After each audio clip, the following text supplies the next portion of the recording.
Hey guys, it's Willie here, and we got the Mickeys on, we got the beadlocks on, and boy, it's hooking. Now, I was planning on mounting the tires, making a video about it, show you how it's done, even though I've never done it, but it seems pretty simple with beadlocks.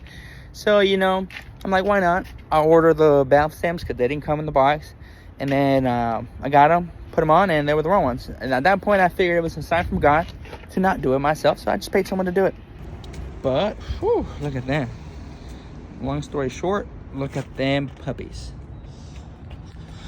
Took somewhere to get them out and balanced. I did put them on the car, so I guess that's say something. Look at that, look at that. Ooh, yeah. Man, she looking good, she looking fine.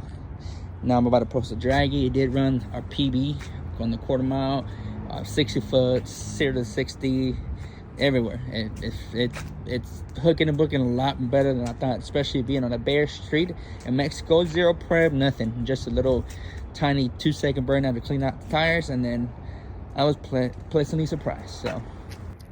So here's the video for the Dragy. I'll post a slip too. Drop some comments, like, share, subscribe. Give me more people, because I don't get paid to do none of this, and I need some money.